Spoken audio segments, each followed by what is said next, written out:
siang ini kami bersyukur, berterima kasih Engkau masih berikan kepada kami kesempatan, berkat kesehatan, kekuatan, di mana Tuhan pada siang ini di tengah kesibukan kami, teman-teman kami, saudara-saudara kami masih bisa juga ingin mempelajari akan firman-Mu. Berkatilah masing-masing kami ya Tuhan, khususnya berkatilah hamba-Mu Pendeta Roy agar dapat membagikan firman ini dan kami dapat mengerti, dan kami juga dapat mengaplikasikan dalam kehidupan kami sehari-hari. Bersama-sama dengan kami Tuhan pada siang ini, dan kuasailah hati kami dengan Roh Kudus. Dalam nama Yesus kami sudah berdoa. Amin.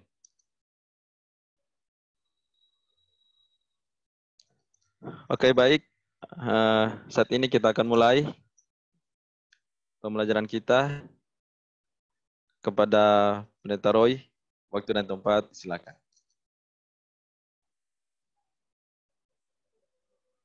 Selamat siang saudara-saudara sekalian, Shalom, salam sejahtera buat kita semua. Ya, sebelum saya melanjutkan pembahasan, ada beberapa pertanyaan, paling kurang 2 pertanyaan. Ya, saya harap yang bertanya ada. Kalaupun nggak ada, nggak apa-apa, dia bisa lihat di rekamannya nanti. Dari Brigita, pertanyaannya, bagaimana dengan ajaran yang bilang kita nggak perlu baptisan air karena ayat ini, Matius 3 ayat 11. Aku membaptis kamu dengan air sebagai tanda pertobatan. Tetapi ia yang datang kemudian daripadaku lebih berkuasa daripadaku dan aku tidak layak melepaskan kasutnya. Ia akan membaptiskan kamu dengan Roh Kudus dan dengan api. Bukan api secara literal, api yang menghanguskan dosa secara rohani dan lain-lain. Bagaimana kita menjelaskan ini kepada orang lain? Mari kita buka ya, saudara-saudara, Matius 3 ayat 11 yang dikutip tadi, supaya kita bisa lihat konteksnya. Seringkali masalah di dalam Alkitab bisa dijawab hanya dengan melihat konteks. Kita tahu bahwa ini apa maksudnya. Di dalam Matius 3 ayat 11, saudara-saudara, disebutkan di sini, ya, berbicara, ini yang berbicara adalah Yohanes Pembaptis, ya, menyatakan bahwa orang harus dibaptis dengan air sebagai tanda pertobatan. Tetapi Yesus, ia yang datang kemudian. Ini Rasul Yohanes bermaksud adalah siapa? Tuhan Yesus. Yesus akan datang kemudian daripadaku, ia lebih berkuasa daripadaku, dan aku tidak layak melepaskan kasutnya. Yesus disebutkan akan membaptiskan kamu dengan Roh Kudus dan dengan api. Ia bahwa Yesus akan datang dan membaptiskan kita dengan Roh Kudus, itu ajaran Alkitab, dan itu yang terjadi, saudara-saudara. Ya, Yesus melakukan baptisan Roh Kudus kepada murid-muridnya, ya. Nah, apakah dengan kita dibaptis oleh Roh Kudus kita tidak perlu dibaptis dengan air? Mari kita bandingkan dengan Yohanes 3 ayat 15. Yohanes 3 ayat 15. Sorry, Yohanes 3 ayat 5. Disebutkan di sini, jawab Yesus, aku berkata kepadamu, sesungguhnya jika seorang tidak dilahirkan dari air dan roh, ia tidak dapat masuk ke dalam kerajaan Allah. Jadi jelas ayat ini mengatakan bahwa dua-dua harus dilakukan, yaitu baptisan air dan baptisan roh. Baptisan air untuk menyatakan pertobatan, ya, dilakukan ketika seorang menerima Yesus sebagai juru selamat pribadinya, dan baptisan roh itu yang dilakukan setiap hari ketika kita mengalami jatuh bangun secara rohani, tapi kita tidak menyerah, kita terus maju, dan kita terus bertumbuh semakin hari semakin lebih dekat seperti Tuhan Yesus. Itulah yang terjadi, itulah baptisan roh setiap hari. Ya, saudara-saudara, jadi ini dua-duanya harus dilakukan. Kalau tidak perlu baptisan air, mengapa Yesus harus dibaptis? Ya, kalau memang tidak perlu, itu jelas banget bahwa Yesus dibaptis bukan karena dia perlu bertobat, ya, bukan karena dia perlu bertobat, tapi dia bilang untuk menggenapkan seluruh kehendak Allah. Ya, kalau Yesus saja harus dibaptis, walaupun dia tidak berdosa, dia tidak harus dibaptis, apalagi kita-kita, saudara-saudara. Ya, ini untuk jawaban yang pertama. Semoga Brigita puas dengan jawabannya, singkat, karena dari Alkitab jelas ya bahwa rasul-rasul juga mengadakan baptisan air, ya banyak kali catatannya ya, mereka membaptis. Sida-sida dibaptis oleh Filipus di dalam buku Kisah pasal 8 ya. Ketika ada air sesudah diajar, dia yakin bahwa Yesus adalah Mesias, dia bilang, apa masalahnya kalau saya dibaptis sekarang ini? Dan mereka segera turun dari kereta, ya. Kemudian Filipus membaptis sida-sida, ya, di dalam Kisah 8, saudara boleh baca. Jadi jelas, ya, baptisan air tetap harus dilakukan. Selanjutnya dari keluarga Maromon, umur berapa Tuhan Yesus dibaptis? Dan berikan buktinya, Pak, jika memang umur 30 tahun. Oke, mari kita buka di dalam Lukas pasal 3. Lukas pasal 3 ayat 23, tapi saya mau baca dari ayat 21 dulu. Ya, kita lihat ya, dalam Lukas 3 ayat 21 disebutkan, ketika seluruh orang banyak itu telah dibaptis, dan ketika Yesus juga dibaptis dan sedang berdoa, terbukalah langit. Dan turunlah Roh Kudus dalam rupa burung merpati ke atasnya.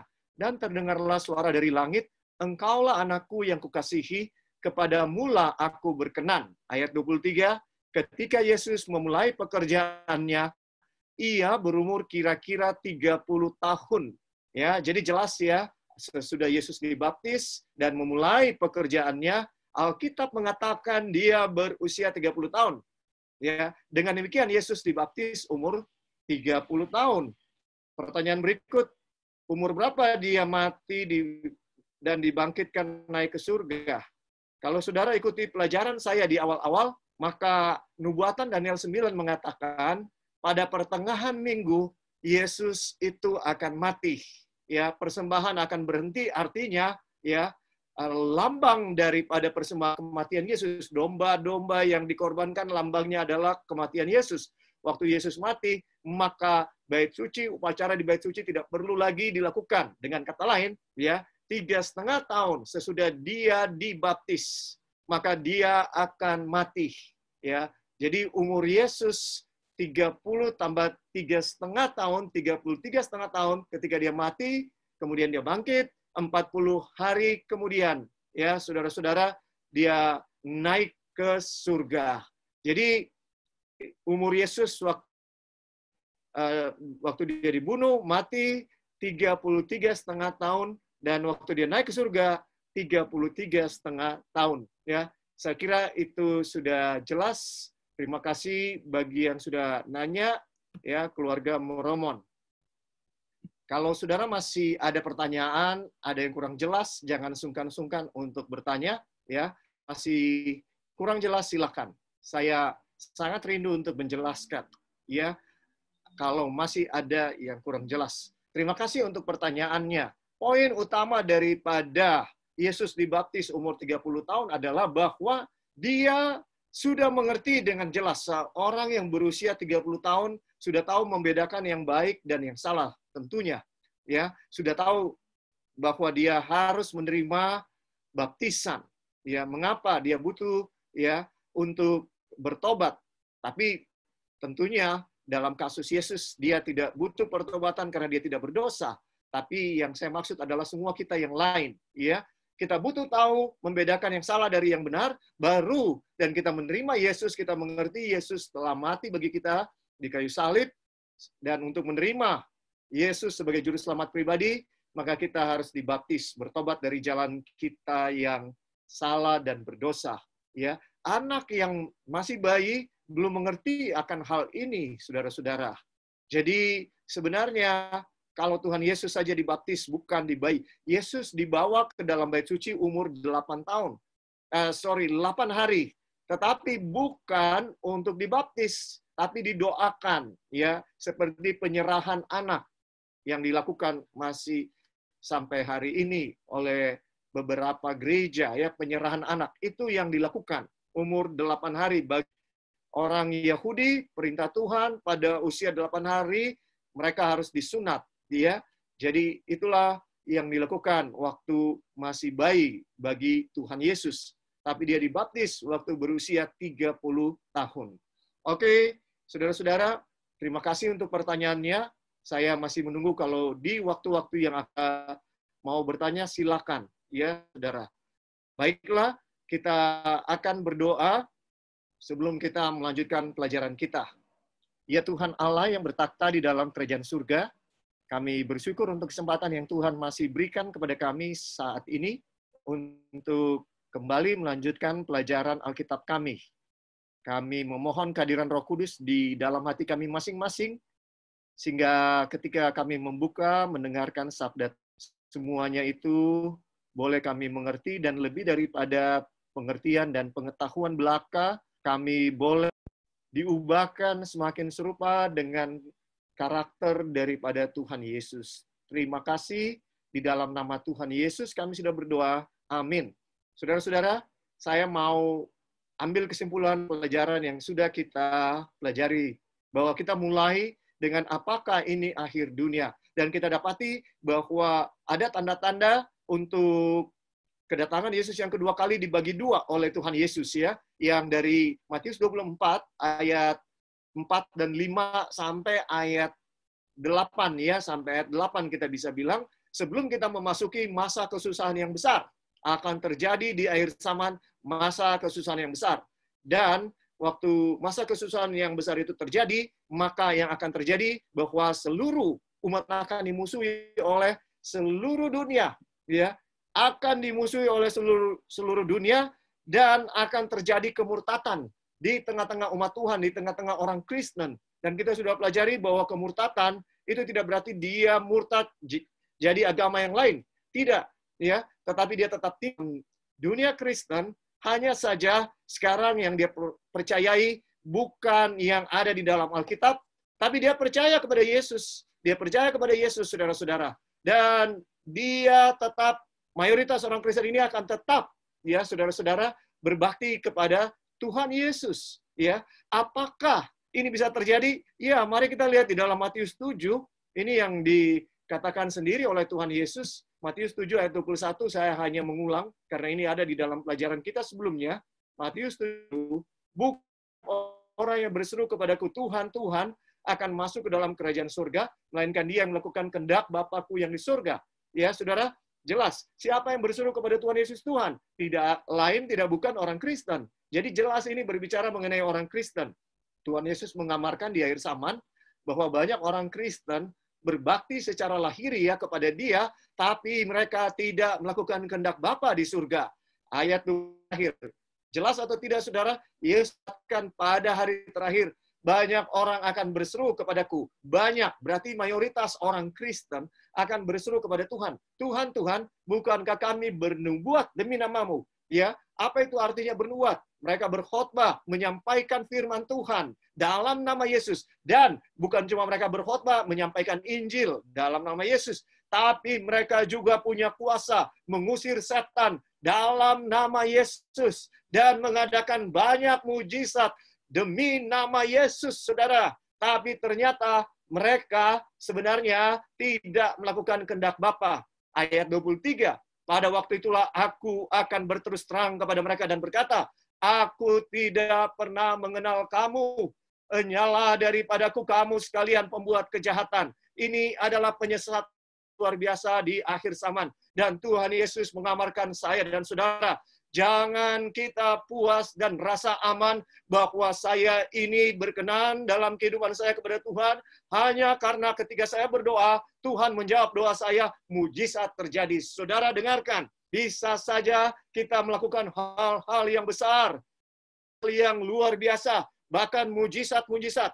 Itu sebabnya begitu banyak sekarang orang-orang Kristen mengadakan KKR penyembuhan. Ya, saudara-saudara, tapi Tuhan Yesus bilang bahwa yang lebih penting kita melakukan kehendak Allah, saudara. Itu yang terpenting. Apakah kita yakin kita melakukan kehendak Allah? Dari mana kita yakin bahwa kita melakukan kehendak Allah atau tidak? Kalau hidup kita sesuai dengan firman Tuhan, Alkitab menjadi satu-satunya dasar iman, satu-satunya ukuran yang ada di dalam iman Kristiani. Kalau saya dan saudara melakukan semua yang dikatakan oleh firman Tuhan, yang dikatakan oleh Alkitab ini, maka kita punya keyakinan bahwa kita sedang melakukan hal yang benar. Tapi walaupun saya dan saudara bisa menyembuhkan penyakit yang tidak bisa disembuhkan di rumah sakit, tapi saudara, itu tidak ada artinya kalau kita tidak berdiri di atas firman Tuhan. Alkitab bahwa akan ada kemurtatan di dalam gereja Kristen dan antikristus akan muncul dari gereja Kristen. Antikristus akan berkuasa di akhir zaman, saudara. Dan saudara, yang dikatakan oleh Alkitab, seluruh dunia akan punya satu agama. Kok bisa begitu, pendeta? Ya, Alkitab yang katakan, bukan saya. Mari kita lihat di dalam Wahyu 13. Wahyu pasal 13 kita sudah sempat singgung, tapi berapa saat lupakan, kita tinggalkan. Mari kita baca Wahyu pasal 13 ayat 3, ya, saudara-saudara. Maka tampaklah kepadaku satu dari kepala-kepalanya seperti kena luka yang membahayakan hidup. Binatang ini adalah melambangkan antikristus. Tetapi luka yang membahayakan hidupnya itu sembuh. Seluruh dunia heran lalu mengikut binatang itu. Dengarkan, seluruh dunia akan heran, terkesan dengan antikristus, dan mereka akan mengikut binatang itu. Dan mereka menyembah naga itu. Ya, seluruh heran ketika luka parah daripada antikristus akan sembuh, seluruh lalu mengikut binatang itu. Dan mereka menyembah naga itu. Siapa naga itu? Apa mereka menyembah naga itu? Ya, di dalam ayat 2 disebutkan. Dan naga itu memberikan kepadanya kekuatannya dan taktanya dan kekuasaannya yang besar. Mengapa antikristus bisa begitu luar biasa di atas dunia ini? Oleh sebab dia mendapatkan kekuatan, takhta, dan kekuasaan yang besar. Naga. Siapa naga? Wahyu 12 ayat 9 mengatakan, dan naga besar itu si ular tua yang disebut iblis atau setan. Jelas bahwa naga itu adalah setan. Setan memberi kekuasaan yang besar kepada antikristus. Dan ketika suatu saat antikristus mengalami luka parah yang besar, ya saudara-saudara, tetapi luka parahnya sembuh. Ya, luka parahnya sembuh. Dan ketika luka parahnya sembuh, seluruh dunia heran, lalu mengikut binatang itu. Saudara, dengarkan, ini turning point, suatu titik yang sangat penting. Luka parahnya sembuh, seluruh dunia. Dengarkan, bukan setengah dunia, bukan 3/4 dunia, lalu mengikut binatang itu. Dan mereka menyembah naga itu. Mereka seluruh dunia pada akhirnya menyembah setan karena ia memberikan kekuasaan kepada binatang itu. Dan mereka menyembah binatang itu sambil berkata, siapakah yang sama seperti binatang ini? Dengan kata lain, kekuasaan ini sangat menakjubkan. Semua orang terkesan dengan kekuasaan yang dimiliki oleh antikristus. Dan siapakah yang dapat berperang melawan dia? Mereka terkesan juga bahwa dia sangat powerful. Tidak ada yang mampu melawan dia. Ya, sehingga seluruh dunia dibawa penyesatan kepada antikristus. Karena dia sangat mengesankan, dia sangat powerful. Ya, saudara-saudara, hati-hati dengan yang paling berkuasa di atas dunia, saudara. Dan ayat 8. Dan semua orang yang diam di atas bumi hanya, yaitu setiap orang yang namanya tidak tertulis sejak dunia dijadikan di dalam kitab kehidupan dari anak domba yang telah disembelih. Dengarkan, orang di atas bumi akan menyembahnya, kecuali segelintir orang, ya, kecuali sedikit orang yang tidak mau tunduk kepada antikristus, tapi mayoritas seluruh orang di atas dunia, umat Tuhan akan jadi minoritas, saudara. Orang Kristen yang sejati akan jadi minoritas. Sementara orang Kristen yang tidak sejati akan menguasai dunia. Dan mereka lah yang akan jadi antikristus di akhir zaman. Saudaraku, hari ini bertepatan 14 Mei. Saudara percaya atau tidak, ada sesuatu yang sangat signifikan sedang terjadi. Ya, sejak COVID dimulai, ada satu istilah yang muncul berulang-ulang. Apa itu istilah yang muncul berulang-ulang yang sering kita dengar? Istilahnya dalam bahasa Inggris unprecedented. Unprecedented. Saudara, apa itu unprecedented? Artinya sesuatu yang belum terjadi sebelumnya. Tanggal 14 Mei 2020, ya, ada suatu meeting yang penting sekali harusnya terjadi tanggal Mei ini, yaitu pemimpin dunia seharusnya bertemu di Vatikan, di Roma, ya, untuk membicarakan satu pendidikan, untuk mendidik generasi muda, untuk tahu menjaga kita punya rumah bersama, ya, tempat bersama, yaitu lingkungan hidup, gerakan untuk menjaga dunia atau lingkungan hidup, ya. Gerakan ini seharusnya ada meeting 14 Mei, tapi tidak jadi. Tapi ada meeting, ya, bukan meeting, ada satu panggilan untuk menggantikan itu, yaitu suatu panggilan yang katakan dilakukan kepada semua orang di atas dunia ini. Ini panggilannya, saudara-saudara. Ya, panggilannya adalah dari setiap agama untuk bersatu hari Kamis ini 14 Mei dengan maksud untuk berpuasa. Dan yang mengajukan, ya, ini dari Vatican News, ya, COVID-19 faith on to Pope's invitation to pray on 14 May. Ya, saudara-saudara, dan ini respon dari seorang pemimpin besar umat Islam, ya. Dia adalah Al-Tayyib, seorang dari Sunni, ya, Islam Sunni di Mesir, yang merupakan Islam yang mayoritas, ya, denominasi Islam yang mayoritas Islam Sunni, dan imam ini memberikan respon yang positif. Saudara-saudara, poin yang saya mau sampaikan, ada sesuatu yang terjadi, ya, di atas dunia sekarang yang pernah terjadi sebelumnya, yaitu semua orang, ya, tidak peduli apapun, hari ini dihimbau untuk berpuasa. Ini tidak di sebelumnya. Apakah ini tanda-tanda menuju kepada satu agama di atas dunia ini? Ya, bisa sangat mungkin, saudara. Ya, hal yang tidak mungkin akal sehat kita, tapi nubuatan menyatakan, maka kita yakin dan percaya Tuhan tidak pernah salah. Saudara, Tuhan tidak pernah salah. Ya, mari kita sekarang kembali kepada Matius 24. 24 selama ini menjadi fokus kita. Mari kita kembali ke dalam Matius 24 ayat 10, baru ada sampai di ayat 10, bahwa akan di kemurtatan di dalam dunia Kristen, di dalam umat-umat Tuhan, dan itu menyebabkan mereka akan saling menyerahkan dan saling membenci. Nah, di dalam ayat 11, banyak nabi akan muncul dan banyak orang. Jadi mulai dari ayat 9, ya, kalau kita, ya, perhatikan, semua orang di dunia, ya, akan membenci umat Tuhan. Mengapa?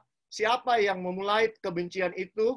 Yaitu orang-orang Kristen yang sudah murtad, bukan orang-orang Kristen sejati, dan mereka adalah mayoritas, dan mereka menganiaya umat Kristen yang sejati, ya, sama seperti zaman Tuhan Yesus. Ketika orang-orang Yahudi menolak Yesus, dan sebagian kecil daripada orang Yahudi menerima Yesus, yaitu murid-muridnya. Mereka ketika dia naik ada 120 orang, ya, yang menyaksikan dia naik.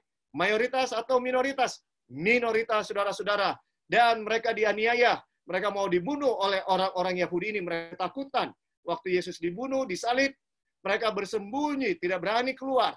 Siapa yang menjadi pengikut Yesus dicari juga dan mau ditangkap. Dan sesudah Yesus naik ke surga, murid-murid ini bersatu menyampaikan dan mereka dianiaya. Saudara, tapi Alkitab menubuatkan gereja Kristen yang kecil ini, ya, kemudian akan berkembang menjadi besar. Dan waktu dia besar, banyak juga ajaran-ajaran palsu yang masuk. Dan pada akhirnya, ya, kepalsuan ini akan mencapai puji akhir zaman dengan munculnya antikristus, manusia durhaka yang akan murtad, ya, saudara-saudara. Dia akan membuat banyak orang murtad dengan bantuan nabi palsu.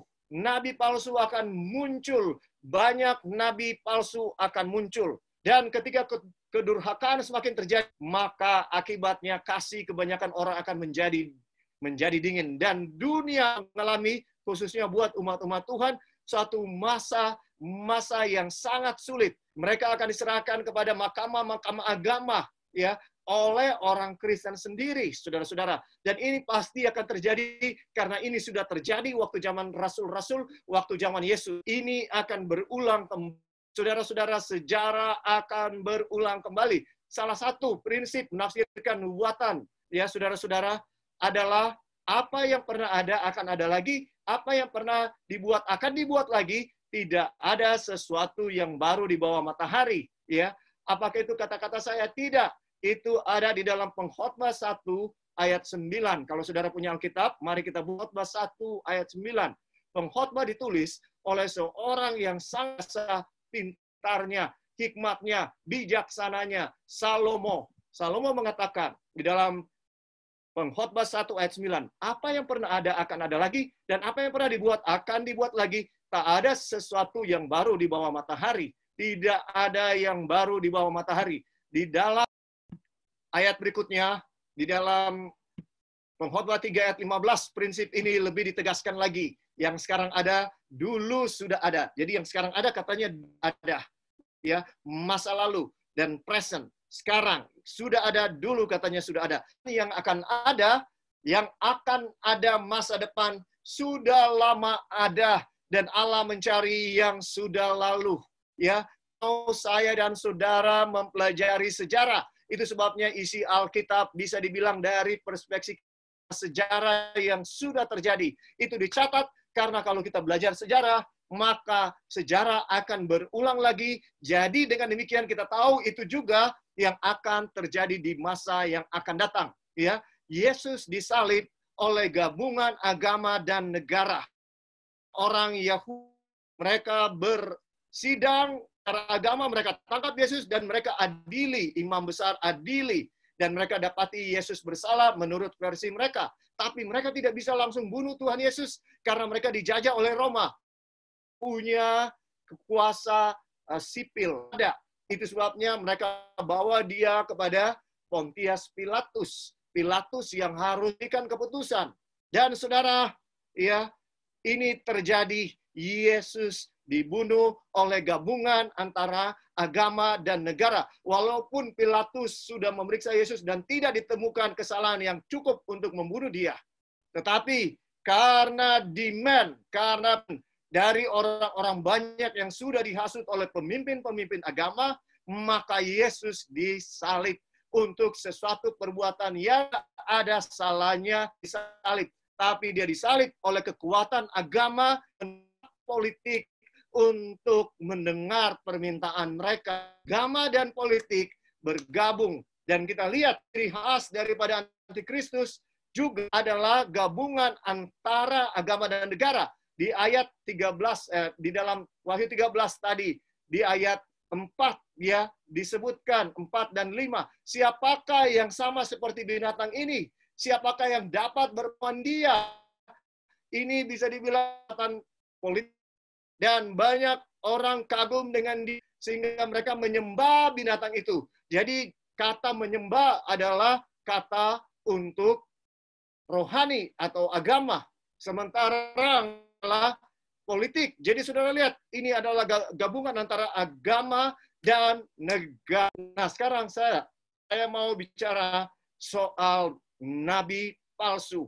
Banyak nabi palsu akan muncul karena nabi palsu ini yang menyebabkan ajaran-ajaran Kristen sudah bergeser dan tidak murni lagi. Tetapi di akhir zaman, ketika kita akan memasuki masa kesusahan yang besar, Kita belum ada di situ. Kita belum di Matius 24 ayat 8, belum sampai, ya. Namun kita tahu mungkin saja itu akan segera terjadi, saudara. Mungkin saja. Karena begitu banyak hal yang terjadi, perubahan-perubahan yang terjadi dengan cepat. Kita bisa sangka, saudara. 1 bulan, 2 bulan, bisa saja ini jadi awal daripada masa kesusahan yang besar. Kalau kita sedang memasuki itu, saudara, kita harus bersyukur bahwa kita sudah dekat dengan kedatangan Tuhan yang kedua kali. Tetapi ada satu pemain utama di dalam bagian kedua daripada tanda-tanda kedatangan Yesus. Jadi kalau kita bisa bilang, tanda-tanda kedatangan Yesus sebelum ayat 8 Matius 24 awal. Sedangkan sesudah Matius 24 ayat 8 mulai ayat 9 dan seterusnya adalah tanda-tanda akhir. Itu menyatakan bahwa sudah begitu dekat Tuhan Yesus mau datang, ya, saudara-saudara. Sekarang di ayat 11 dibilang banyak nabi palsu akan muncul. Jadi sejak zaman Yesus, ya, sejak zaman rasul nabi palsu yang muncul dan menyesatkan di dalam agama Kristen sudah 2000-an tahun, sudah berdarah daging, banyak tradisi yang dinyatakan di atas daripada firman Tuhan, saudara-saudara. Ya, ini harusnya menjadi dasar dari iman Kristen. Bukan tradisi gereja, tapi firman Tuhan harusnya menjadi dasar kita. Nah, sekarang, nabi palsu ini siapa? Dia disebut nabi palsu. Jadi, agen setan ini ada dua. Ya, di dalam Matius disebutkan Mesias dan nabi palsu.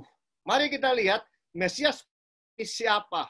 Mesias palsu. Mesias adalah orang yang diurapi. Saya sudah sampaikan. Yesus adalah orang yang diurapi.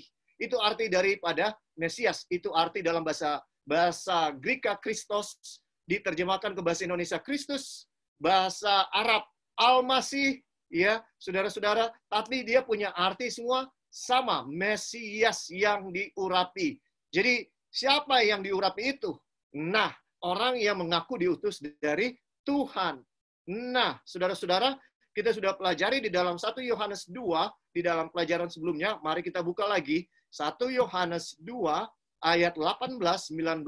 Ini yang menjadi dasar kita untuk mengatakan bahwa antikristus itu akan muncul dari kekristenan. Ya, kita suka atau tidak suka, tapi itu yang disampaikan oleh firman Tuhan. Dan walaupun ini bertentangan dengan mayoritas kepercayaan daripada orang Kristen, pada umumnya, tapi ini yang disampaikan oleh firman Tuhan. Bukan pendapat saya. 1 Yohanes 2 ayat 18 mengatakan, anak-anakku, waktu ini adalah waktu yang terakhir.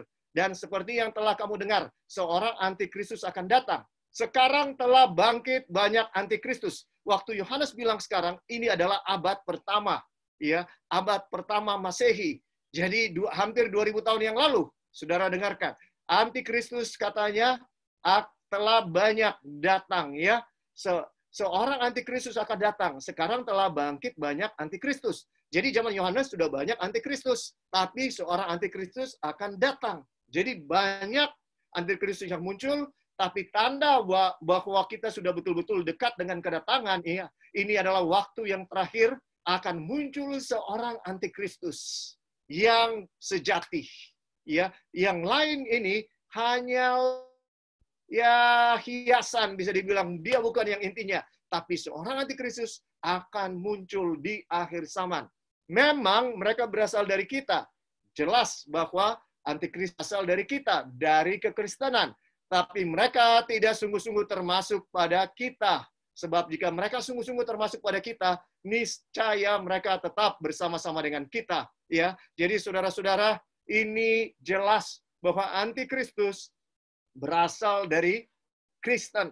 Dan mereka keluar dari kepercayaan Kristen yang sejati yang ada di zaman Yesus, di zaman Rasul-Rasul. Iman yang sama sudah berbeda. Ya, dan waktu pelajaran sebelumnya saya sebutkan beberapa dari sekian banyak, ya saudara-saudara. Nah, ini sangat jelas, ya, bahwa palsu itu berasal dari kita, artinya Kristen. Tidak ada orang yang mengaku sebagai Mesias, ya, sebagai Yesus bisa dibilang yang diurapi, ya, dan yang bilang saya bukan Kristen.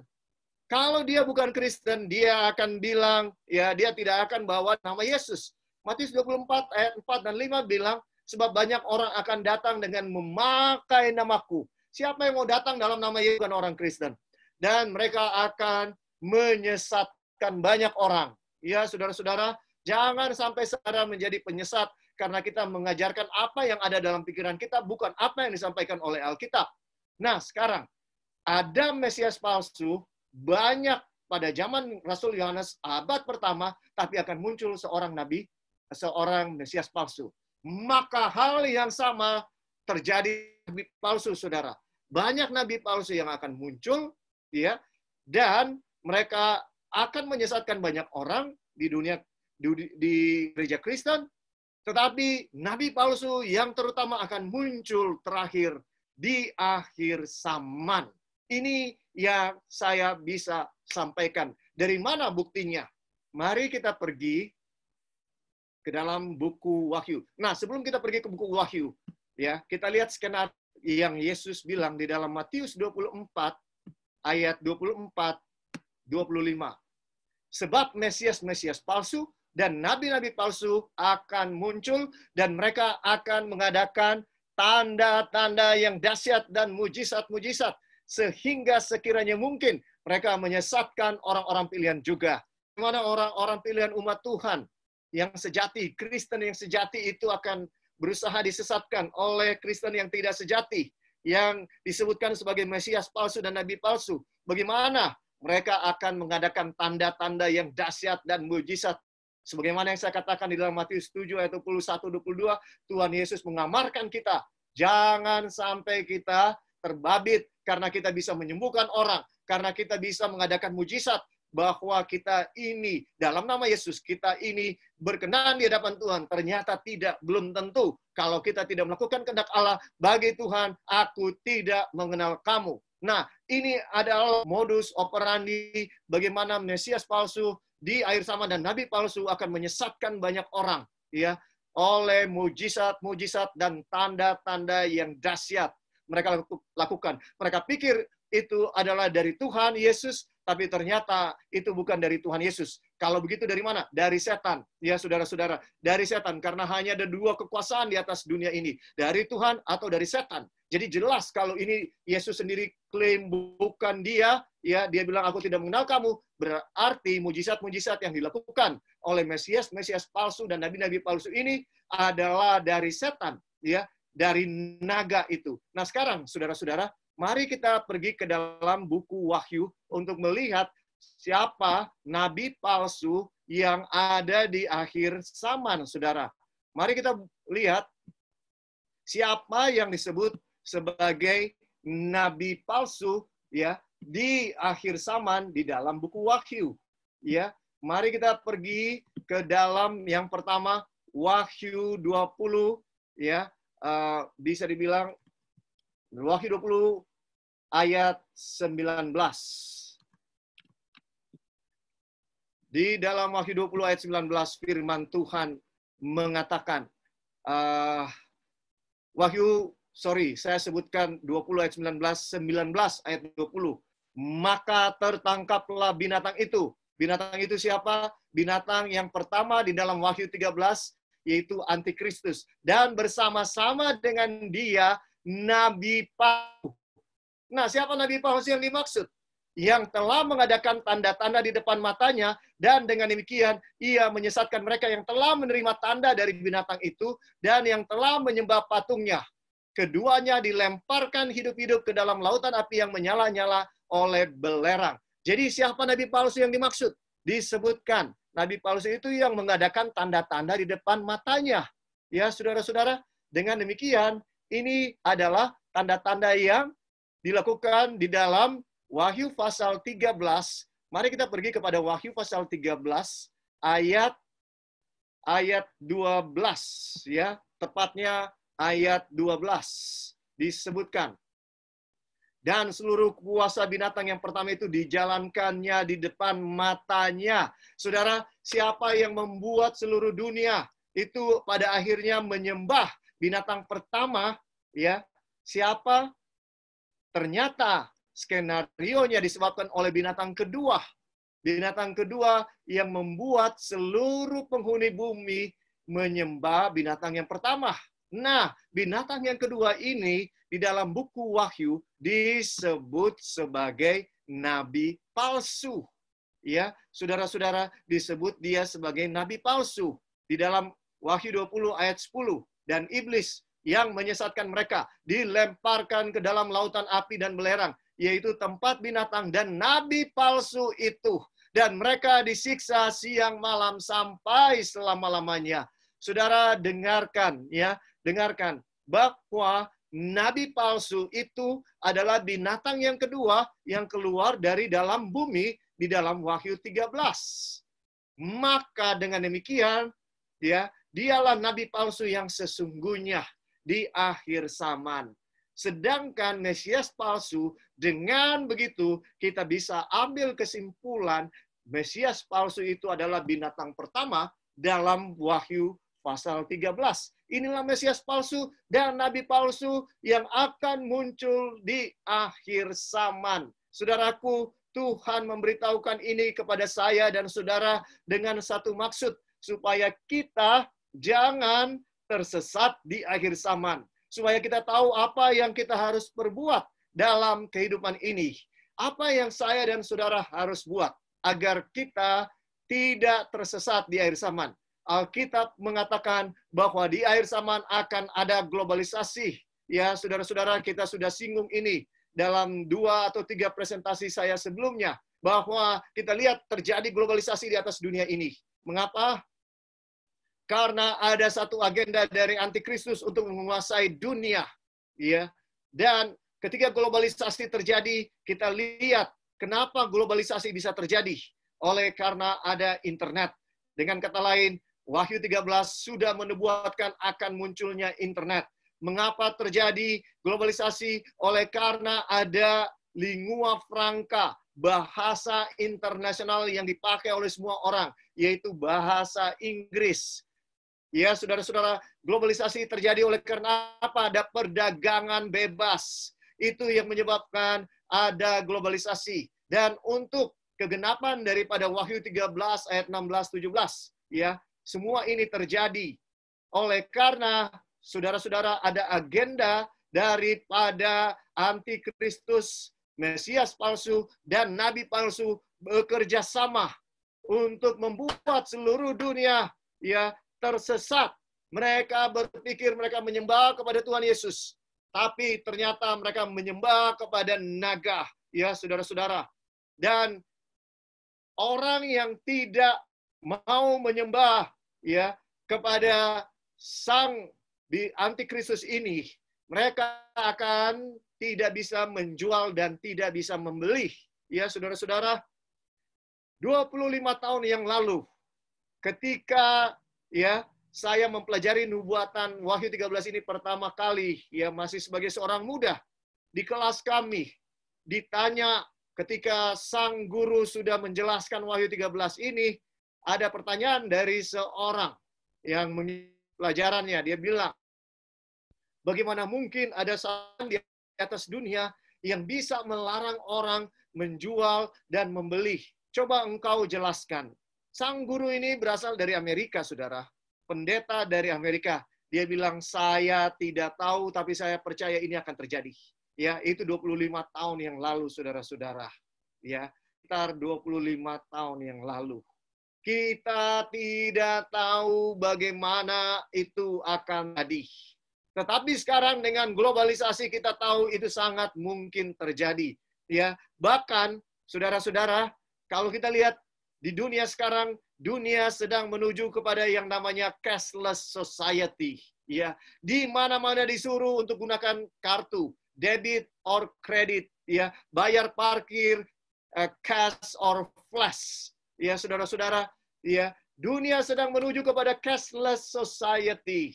Dan banyak alasan untuk cashless. Ya, saudara-saudara, supaya teroris tidak bisa lagi terjadi. Supaya hasil korupsi atau money laundry bisa dicegah. Jadi mau nggak mau pemerintah harus mengikuti cashless society policy, ya, untuk mengurangi penggunaan uang cash di mana-mana kalau bisa. Nah, kalau sudah cashless di seluruh dunia, apakah susah atau mudah untuk membuat orang tidak bisa jual dan tidak bisa beli? Mudah, saudara, sangat mudah. Ini adalah kegenapan dari nubuatan apa yang sedang kita lihat, saudara-saudara. Jadi, apa mungkin agama di atas dunia ini cuma itu? Sangat mungkin, saudara. Ya, ada banyak hal yang tidak terjadi sebelumnya. Sekarang seluruh dunia sedang berdoa dan berpuasa mengikuti orang-orang Muslim, berdoa supaya COVID-19 ini bisa berlalu. Saya tentunya tidak menentang, bersama-sama memohon kepada Tuhan sesuai iman kita masing-masing. Saya tidak menentang. Tetapi saudara, mari kita perhatikan bahwa nubuatan mengamarkan, menubuatkan akan ada satu agama di akhir zaman.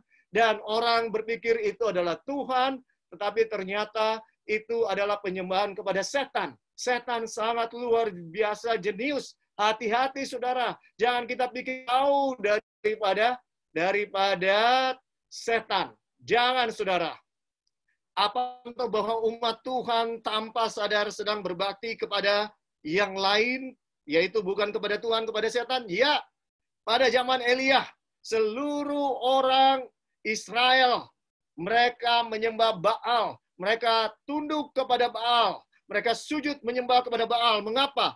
Oleh karena Tuhan Rahab menikah dengan Isabel, seorang putri raja orang yang tidak percaya kepada Tuhan, penyembah Baal, dan akhirnya umat Tuhan, orang Kristen, bisa dibilang, akhirnya menyembah Baal. Ya, pada jadinya ini terjadi, saudara-saudara.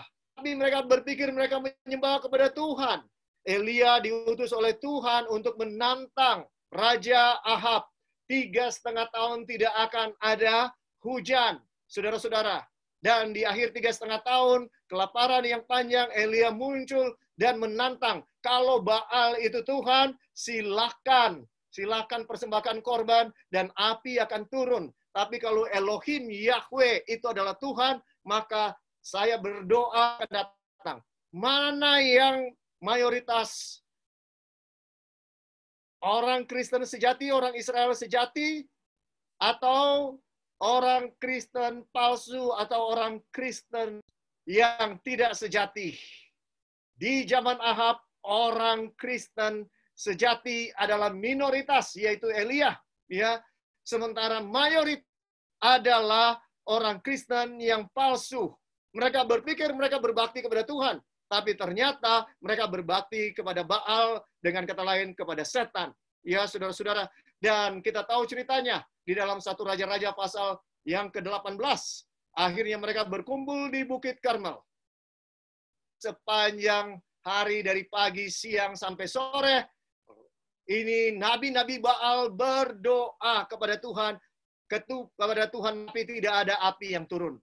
Tapi ketika Elia berdoa, saudara-saudara, api turun walaupun doanya belum selesai. Saudara, inilah motif yang ada di dalam Wahyu 13 ayat 13, ya, bahwa sang nabi palsu di akhir zaman sedang berusaha untuk meniru, ya, nabi Tuhan yang asli.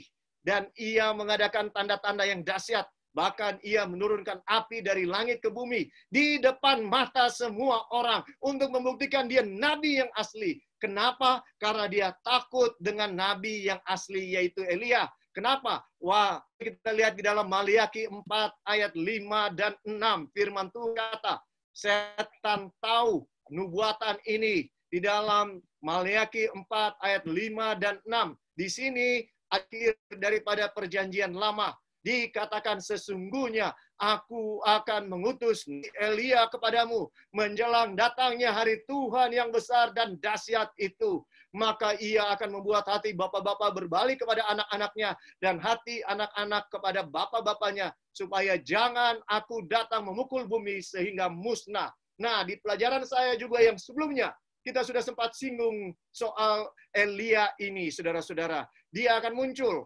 dan dia akan muncul di akhir zaman. Ya, saudara-saudara, dengarkan. Elia yang asli akan datang, dan setan tahu itu. Dan dia meniru Elia ini dengan membuat satu nabi palsu yang juga akan berusaha meniru apa yang dilakukan Elia di akhir zaman. Ya, saudara-saudara, jadi di akhir zaman akan ada Elia yang sejati. Nah, Tuhan Yesus mengaplikasikan Elia ini kepada Yohanes Pembaptis di dalam 11 ayat 13. Ya, kita boleh baca Matius ayat 13. Tentunya banyak orang akan bertanya, ini Elia secara harafiah atau ini hanya simbol? Di dalam Wahyu 13, 11 ayat, Matius 11 ayat 13, sebab semua nabi dan kitab Taurat bernubuat hingga tampilnya Yohanes, dan jika kamu mau menerimanya, ialah Elia yang akan datang itu. Saudara, Elia akan datang untuk mempersiapkan jalan bagi siapa? Bagi Yesus. Saudara, dia akan datang untuk mempersiapkan jalan bagi Yesus. Yesus menafsirkan Maleakhi 4 ayat 5 dan 6 kepada Nabi Yohanes Pembaptis, bisa dibilang. Dia yang membuka jalan Yesus. Ya. Nah, sekarang di dalam Lukas 1 ayat 17, ini adalah tugas daripada Yohanes Pembaptis. Lukas 1 ayat, dan ia akan berjalan mendahului Tuhan dan roh dan Elia untuk membuat hati bapak-bapak berbalik kepada anak-anaknya dan hati orang durhaka kepada pikiran orang-orang benar. Dan dengan demikian menyiapkan bagi Tuhan suatu umat yang layak baginya. Saudara, oleh karena Yohanes Pembaptis memberikan firman, menyampaikan nubuatan, ya, yang ditugaskan bagi dia, yaitu untuk mempersiapkan jalan dan memperkenalkan Mesias, yaitu Yesus, dan juga untuk membuat hati bapak-bapak berbalik kepada anak-anak dan hati anak-anak berbalik kepada bapak. Apa maksudnya? Yaitu supaya umat Tuhan bertobat, dan ketika umat Tuhan bertobat, hati Tuhan berbalik kepada mereka. Saudara-saudara, ini adalah tugas daripada Elia. Waktu Yesus datang, Yohanes Pembaptis adalah kegenapan daripada nubuatan ini. Dan dialah yang membuat ada satu umat yang layak. Umat itu cuma 120 orang waktu Yesus naik ke surga. Tapi bagi Tuhan, minoritas tidak selalu jadi masalah bagi dia. Bagi dia yang penting orang sungguh-sungguh percaya kepada dia, jauh lebih penting daripada umat Tuhan yang nominal. Ya, umat Kristen yang sejati bagi Tuhan jauh lebih penting. Dan Tuhan tidak pusing dengan jumlah saudara. Tentu dia mau semua orang selamat. Tapi Tuhan tidak akan menurunkan standar hanya supaya banyak orang selamat. Mengapa? Karena setan akan tuntut Tuhan, dia tidak layak untuk ada di surga. Dia tidak layak untuk di sini. Jadi Tuhan tidak bisa lakukan itu, saudara. Kalau hanya 8 orang yang percaya kepada dia yang masuk, bagi Tuhan itu sudah cukup. Tuhan sangat menghargai ketulusan. Janda yang memberikan 2 peser yang tidak ada artinya, bagi Tuhan itulah pemberian yang terbesar. Saudara dengarkan, di akhir zaman, maka akan muncul Elia. Jadi siapa Elia ini? Bukan secara fisik Nabi Elia, ya, tetapi Elia ini adalah suatu pergerakan dari orang Kristen yang sejati, yang sungguh-sungguh mau hidup seturut dengan kehendak Tuhan, yang tidak tunduk kepada Baal, yang mau betul-betul berserah kepada Tuhan. Mereka akan jadi minoritas. Mereka akan dibenci oleh seluruh bangsa Israel yang sudah tersesat dan menyembah Baal. Mereka akan menderita. Tapi saudaraku, ya, mereka adalah Kristen yang sejati. Mereka yang hidup benar-benar sesuai dengan kehendak Tuhan. Seluruh kehendak Tuhan. Mereka lah yang dipanggil oleh Tuhan di akhir untuk mempersiapkan dunia bagi kedatangan Yesus yang kedua kali. Saudara dan saya dipanggil untuk menjadi pelayan Tuhan. Dalam buku Wahyu, ya, ini gerakan ini digambarkan dengan biasanya. Ya, saudara-saudara, di dalam buku Wahyu, dan saudara mesti tahu, pergerakan umat-umat Tuhan yang minoritas ini, di dalam buku Wahyu digambarkan, ya, di dalam Wahyu 14, sesudah Wahyu 13, saudara, ada pengharapan bagi saya dan saudara. Luar biasa, Alkitab menggambarkan kuasa penyesatan dari Mesias palsu dan Nabi palsu. Binatang yang pertama dalam Wahyu 13 dan kedua dalam Wahyu 13. Begitu luar biasa. Disebutkan seluruh nyembah kepada dia. Ya, saudara, tetapi kita punya pengharapan. Jangan kehilangan pengharapan. Jangan ketakutan. Begitu banyak orang yang nggak mau belajar kata. Bukan. Takutkan, saudara, suatu yang sangat di akhir zaman. Pergerakan daripada ini. Kuasa dan roh ini. Saudara yang berani menantang Baal. Ini digambarkan dalam Wahyu 14 ayat 6. Dan aku melihat malaikat lain terbang di langit. Dan pada injil yang kekal. Diberitakannya yang di atas bumi dan semua bangsa dan kuasa dan kaum. Dan ia berseru dengan suara nyaring, takutlah Allah, dan karena telah tiba saat hakim, dan sembahlah dia yang menjadikan langit dan bumi dan laut dan semua mata air. Seorang malaikat lain, malaikat kedua, menyusul dia dan berkata, sudah rubuh Babel, kota besar itu yang telah memabukkan segala bangsa dengan anggur hawa nafsu cabulnya. Dan seorang malaikat lain, malaikat ketiga, menyusul dan berkata dengan suara nyaring, jikalau seorang menyembah binatang dan patungnya itu dan menerima tanda pada dahinya atau pada tangannya, maka ia akan minum dari anggur murka Allah yang disediakan campuran dalam cawan murkanya, dan ia akan disiksa dengan api di malaikat kudus dan di depan mata anak domba. Ayat 11, maka asap api yang menyiksa mereka itu naik ke atas sampai selama-lamanya, dan mereka tidak disiksa, yaitu mereka yang menyembah binatang serta patungnya itu, siapa yang telah menerima tanda namanya. Saudara, ini adalah dia yang akan menyampaikan pekabaran dengan gagah berani, menerima atau menolak tanda binatang, tidak takut untuk kelaparan, ya, daripada menerima tanda binatang, tidak takut untuk dibunuh daripada menyembah patung binatang itu. Saudaraku, dengarkan, saya dan saudara harus menjadi Elia itu yang lebih takut kepada Allah daripada menyembah binatang itu. Saudara, saya dan saudara adalah orang-orang yang seperti Sadrak, Mesak, dan Abednego. Dan tahukah saudara, tiga malaikat ini digambarkan oleh Sadrak, Mesak, dan Abednego yang berdiri dengan teguh. Lebih baik, ya, mereka mati dimasukkan ke dalam dapur api, saudaraku. Lebih baik mereka dimasukkan ke dalam dapur api daripada mereka sujud menyembah kepada patung daripada Nesar. Cerita ini tertulis dalam Daniel pasal 3. Saudara, dengarkan. Ini adalah pekabaran Elia di akhir zaman.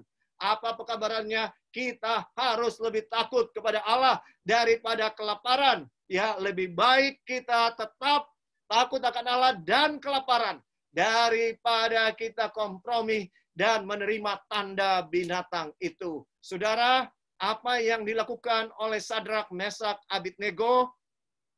Mereka katakan kepada Tuan Nebukadnezar, Tuanku Raja, ya, terima kasih untuk kesempatan yang Engkau berikan sekali lagi kepada kami. Tapi ketahuilah ya Tuanku Raja, Allah harus katakan, terjemahan bahasa Indonesia kurang pas di dalam Daniel pasal 3. Mari kita pergi kepada Daniel pasal 3. Mari kita lihat, ya, ini suatu jawaban iman yang sungguh luar biasa dari Sadrak dan Mesak dan Abednego. Ya, di dalam Daniel 3 ayat 16. Lalu Sadrak, Mesak, dan Abednego menjawab Raja Nebukadnezar, tidak adanya kami memberi jawab kepada Tuanku dalam hal ini. Ya, saudara, Raja sayang kepada mereka, memberikan kesempatan kedua kepada mereka, karena di kesempatan yang pertama mereka tidak sujud menyembah, mereka berdiri dengan gagah berani, dan diberitahukan kepada Raja Nebukadnezar ada 3 orang yang tidak menyembah. Ya, saudaraku. Dan ketika diketahui itu Sadrak, Mesak, Abednego, Raja sangat marah, disuruh memanaskan dapur api itu 7 kali lipat dari sebelumnya. Saudara bayangkan, karena dia sangat marah dan dia memberikan mereka kesempatan. Tapi Sadrak, Mesak, Abednego menjawab, adanya kami memberi jawab kepada dalam hal ini. Ya. Nah, ayat 17 katakan, jika Allah kami. Sebenarnya dalam bahasa aslinya bukan kata jika Allah kami. Allah kami yang puja sanggup melepaskan kami, maka akan melepaskan kami dari perapian yang menyala itu. Dan tetapi seandainya tidak, hendaklah Tuanku mengetahui, ya Raja, bahwa kami tidak akan memuja dewa Tuanku dan tidak akan menyembah patung emas yang Tuanku dan itu. Saudara, inilah iman yang luar biasa.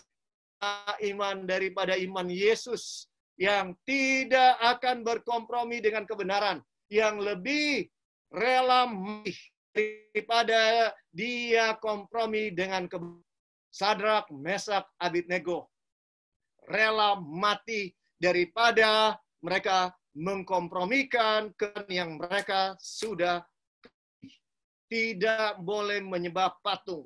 Ya, saudara-saudara tidak akan tunduk menyembah patung dengan resiko kematian sekalipun. Saudaraku, inilah iman yang akan dimiliki oleh Elia di akhir zaman yang tunduk kepada Baal. Ya, di akhir zaman antikristus akan mendirikan penyembahan kepada Baal, ya, kepada patung, ya. Tetapi akan ada Elia yang tidak tunduk. Mereka akan melawan dengan iman. Dan Tuhan akan membuktikan bahwa inilah umatku yang setia. Pertanyaannya, saudara, apakah saudara punya patung di dalam hidup ini? Apakah saudara punya patung? Saudara mungkin bilang, pendeta, saya nggak punya patung. Saya tidak menyembah patung. Ya, oke. Patung fisik mungkin saya dan saudara tidak punya. Tapi pertanyaan saya, apakah saya dan punya patung rohani? Apa itu patung rohani? Yaitu patung, saudaraku, adalah hukum yang kedua. Hukum yang kedua adalah penjelasan dari hukum yang pertama. Apa maksud pendeta? Hukum pertama katakan, jangan ada padamu Allah lain di hadapanku. Dan Allah lain itu bisa ada dalam pikiran, saudara-saudara. Kemudian, dari dalam pikiran diwujudkan di dalam bentuk. Nah, saudara, itulah patung. Patung adalah simbol penyembahan dari pikiran kita. Apa yang kita sembah dalam pikiran kita, kita wujudkan dalam patung. Jadi patung adalah segala sesuatu yang kita kasihi lebih daripada Tuhan, itulah patung dan kita bisa wujudkan dalam bentuk apapun. Dan kita sembah. Diri saya dan saudara bisa adalah patung yang kita tidak sadari. Diri saya, pikiran saya, bagi kebanyakan orang, pikiran mereka adalah patung mereka. Mereka sangat menyembah kepintaran mereka. Bagi banyak orang, kekayaan adalah patung mereka. Ya, dan mereka sangat kaya dan berusaha untuk selalu mencari kekayaan. Ataupun ada orang yang sangat biasa-biasa, bukan yang kaya, tetapi dia mengutamakan harta. Tidak pernah mau gunakan waktu yang cukup untuk beribadah. Dia bilang, sorry, saya ada janji bisnis. Saya penting untuk datang daripada berbakti kepada Tuhan. Ya, saudara-saudara, kita punya banyak patung yang sementara kita sembah. Kesenangan dunia, selera, ya, keinginan-keinginan daging, mementingkan diri, kesombongan, semua ini adalah patung-patung yang sementara saya dan saudara sembah tanpa kita sadari. Kalau ada dosa satupun yang kita terus lakukan, maka saya dan saudara sedang menyembah patung. Dan firman Tuhan pada saat ini, kita harus seperti Elia menantang Baal. Ya, saudara-saudara, beranikah kita menantang Baal dengan memohon agar api turun? Api yang turun akan menghanguskan semua ilah-ilah, patung-patung kita yang ada. Saudara, saya dan saudara tidak akan bisa bertahan di akhir zaman kalau kita sedang menyembah patung-patung dosa dalam kehidupan kita. Kedagingan, patung-patung kedagingan, patung-patung mementingkan diri, patung-patung keduniawian, semua dosa-dosa yang terus kita sembah dari hari ke hari. Saudara dengarkan, ini sesuatu hal yang serius. Kita harus ambil keputusan bahwa kalaupun kita harus masuk ke dalam dapur api, tidak masalah. Tidak masalah, saudara. Lebih baik di dalam dapur api bersama dengan Yesus daripada dalam keadaan di luar dapur api, tapi tidak bersama dengan Yesus. Di akhir zaman, COVID-19 adalah usaha setan membuat kita kehilangan iman kepada Tuhan, membuat kita untuk berkompromi dan menyembah banyak patung, patung kekhawatiran, patung ketakutan, patung kelaparan, patung maut yang kita ketakutan berlebihan dan sebagainya, patung mementingkan diri. Semua ini adalah patung-patung yang dihasilkan oleh karena COVID-19. Tapi saudara, saya dan saudara adalah Elia yang sejati. Orang Israel sejati, orang Kristen sejati. Kita tidak akan berkompromi sedikit pun untuk kehilangan karakter Yesus. Tidak, jangan saudara. Tuhan akan menolong saya dan saudara. Maka kita akan dilindungi. Ya saudaraku, kita akan dilindungi dari dapur api. Saudara dengarkan, dapur api itu adalah sesuatu yang kita butuhkan. Ya, di dalam 1 Petrus 1 ayat 7 ini ayat saya yang terakhir, mudah-mudahan pada siang hari ini. 1 Petrus 1 ayat 7. Ya, saudaraku, ini ayat sungguh luar biasa. Maksud semuanya itu ialah untuk membuktikan kemurnian imanmu yang jauh lebih tinggi nilainya daripada emas yang fana, yang diuji kemurniannya dengan api, sehingga kamu memperoleh puji-pujian dan kemuliaan dan kehormatan pada hari Yesus Kristus menyatakan dirinya. Saudara dengarkan, ya, maksud semua ini, ya, segala pencobaan, segala kesusahan yang kita alami saat ini oleh karena COVID, maksud dari semuanya ini Tuhan izinkan terjadi. Sekali lagi, bukan Tuhan yang membuat ini semua, tapi Tuhan izinkan ini terjadi dengan maksud yang baik. Apa maksud yang baiknya? Supaya kita semakin serupa dengan Tuhan Yesus. Ya, saudara-saudara, satu ayat yang terakhir, ini benar-benar yang terakhir. Harusnya, saudara-saudara, ya, di dalam, ya, saudara-saudara, di dalam Yesaya 48 ayat 10 dan 11, sesungguhnya aku telah memurnikan engkau, namun bukan seperti perak, tetapi aku telah menguji engkau dalam dapur kesengsaraan. Aku akan melakukannya oleh karena aku, ya, oleh karena aku sendiri. Sebab masakan namaku akan dinajiskan, aku tidak akan memberikan kemuliaanku kepada yang lain. Saudaraku, saya dan saudara akan diuji di dalam dapur kesengsaraan oleh Tuhan. Supaya apa? Supaya saya dan saudara bisa memuliakan Tuhan. Tanpa melalui dapur kesengsaraan, saya dan saudara tidak bisa memuliakan Tuhan karena karakter kita tidak bisa dimurnikan dan tidak bisa disucikan seperti karakter Yesus. Biarlah segala kesusahan yang saya dan saudara alami saat ini kita mengerti sebagai kehendak Tuhan dan kita mengikuti kehendak Tuhan. Semoga Tuhan memberkati saya dan saudara, memberikan kekuatan bagi saya dan saudara melewati segala kesusahan apapun itu yang hanya Tuhan yang tahu dengan saudara. Tuhan memberkati saudara. Tuhan mengasihi saudara. Jangan pernah ragu itu. Tuhan itu baik. Dia rindu saya dan saudara bisa memuliakan Dia.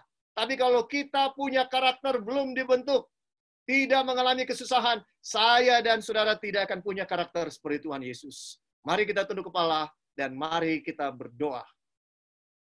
Ya Tuhan Allah yang bertakhta di dalam kerajaan surga, kami rindu menjadi Kristen sejati. Kami rindu memuliakan Tuhan, mencerminkan, merefleksikan karakter Yesus dalam kehidupan kami. Jangan biarkan kami menjadi Kristen nominal, Kristen yang sekedar rupa. Oh Tuhan, tolong kami menjadi orang Kristen yang sesungguhnya, yang berdasarkan firman Tuhan, yang hidup hanya sesuai dengan kehendak Tuhan dari hari ke hari. Kami mungkin jatuh, tapi Tuhan jangan pernah biarkan kami menyerah. Tapi biarlah kami selalu akan bangkit setiap kali kami jatuh. Hamba mau berdoa untuk semua kami yang mendengarkan firman Tuhan, baik secara langsung maupun melalui rekaman.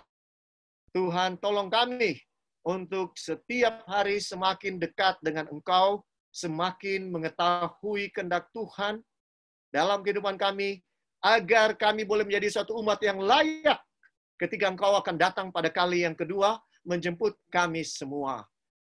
Berkati juga orang-orang yang sedang menderita oleh karena virus COVID-19, maupun oleh karena dampak ekonomi. Kuatkan, cukupkan segala kebutuhan mereka, dan kuatkan iman yang sedang berjuang dengan virus ini. Berikan kemenangan iman, agar mereka tidak ragu kuasa dan kasih Tuhan. Terima kasih Tuhan, di dalam nama Tuhan Yesus kami sudah berdoa. Amin.